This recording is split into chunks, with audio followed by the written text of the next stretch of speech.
সেই দিন আদালতের মাঝখানে যখন রাম আর স্যাম একে অপরের দিকে তাকিয়েছিল, তাদের চোখে ঘৃণা ছিল, কিন্তু কোথাও লুকিয়ে ছিল এক পুরনো গল্প, এক বন্ধুত্ব, যেটা একসময় এত গভীর ছিল যে সবাই বলতো ওদের আলাদা করা অসম্ভব। তাহলে চলুন শুরু করা যাক আজকের এই কাহিনী। ছোট্ট শহর, মাটির রাস্তা, আর সেই রাস্তার ধারে বড় হওয়া দুই বন্ধু, রাম আর শ্যাম। একই স্কুল, একই স্বপ্ন, একই সংগ্রাম। রাম ছিল গরিব ঘরের ছেলে, বাবা দিনমজুর, সংসার চালানোই কঠিন। শ্যাম একটু ভালো অবস্থায়, কিন্তু মনটা ছিল একেবারে সহজ। তারা একে অপরের পাশে থাকত সবসময়। যখন রামের বই কেনার টাকা থাকতো না, শ্যাম নিজেরটা ভাগ করে দিত। যখন শ্যাম কোনো সমস্যায় পড়ত, রাম সামনে দাঁড়িয়ে যেত। এই বন্ধুত্ব ছিল নিঃশর্ত, কোনো হিসাব ছিল না।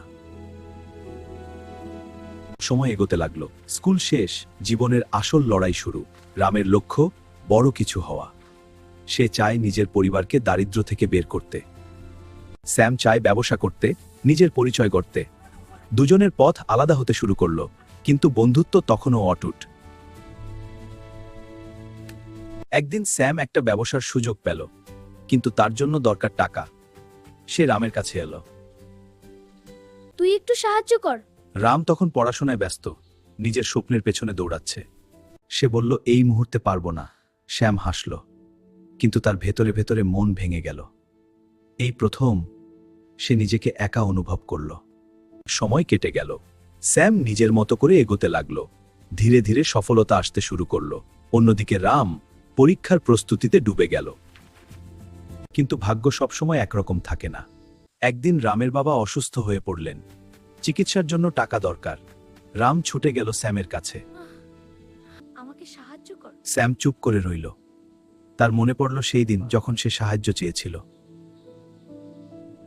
সে ঠান্ডা গলায় বলল, আমি পারবো না। সবকিছু বদলে গেল। রামের চোখে কষ্ট, বিশ্বাস ভেঙে গেল। সেই দিন থেকে তাদের পথ আলাদা না, বিপরীত হয়ে গেল। রাম নিজের কষ্টকে শক্তি বানাল, আরো জোরে পড়াশোনা করল। অবশেষে সে এক বড় অফিসার হয়ে উঠল। অন্যদিকে শ্যাম ব্যবসায় অনেক বড় হয়ে গেল। টাকা, ক্ষমতা সবকিছু তার হাতে, কিন্তু ভেতরে একটা শূন্যতা রয়ে গেল। একদিন তাদের আবার মুখোমুখি হতে হলো, এক বড় দুর্নীতির মামলায়। রাম তদন্ত করছে, আর সেই মামলার কেন্দ্রে শ্যাম। প্রমাণ এক এক করে সামনে আসছে। রামের মনে প্রশ্ন, সে কি সত্যিই অপরাধী? শ্যামের চোখে চ্যালেঞ্জ, তুই কি আমাকে শাস্তি দিবি? এই লড়াই শুধু আইনের না। রাম ভেতরে ভেতরে ভেঙে পড়ছিল। একদিকে তার দায়িত্ব, অন্যদিকে তার স্মৃতি। শ্যামও শান্ত না। সে জানে রাম তাকে ছাড়বে না, কিন্তু সে এটাও জানে রাম তাকে বুঝতে পারে। এবার আসে সেই মোড়। রাম জানতে পারে শ্যাম যা করেছে তার নিজের জন্য না, তার পরিবারকে বাঁচানোর জন্য। এক বড় চক্র তাকে ফাঁসিয়েছে। সে বাধ্য হয়েছিল। রাম দ্বিধায় পড়ে যায়।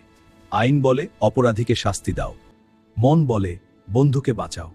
শেষে আদালতের দিন আসে। সবাই অপেক্ষা করছে। রাম দাঁড়িয়ে থাকে, তার চোখে জল, কিন্তু কণ্ঠশক্ত। সে সব সত্যি বলে দেয়। শ্যাম দোষী, কিন্তু পুরো গল্প সামনে আনে। আদালত সিদ্ধান্ত দেয়, শ্যাম শাস্তি পাবে, কিন্তু কম। সবাই চুপ। তুই ঠিক কাজ করেছিস। রামের চোখ ভিজে যায়। এই জয় কোনো জয় না। সময় কেটে যায়।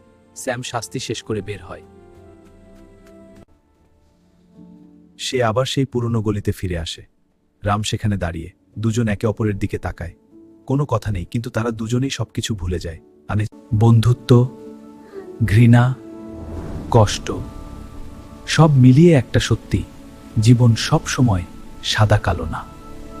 কখনো কখনো বন্ধুরাই শত্রু হয়ে যায়, আর শত্রুর মধ্যেও একটা বন্ধুত্ব বেঁচে থাকে। আপনাদের সাথে কি কখনো এরকম কিছু হয়েছে? যদিও হয়ে থাকে তাহলে কমেন্টে বলে যাও, এবং এই রকম গল্প শোনার জন্য চ্যানেলটি সাবস্ক্রাইব করে নাও। তাহলে চলুন আজকের জন্য এতটুকুই। আবার আসবো নতুন কোনো গল্পের সাথে। ধন্যবাদ।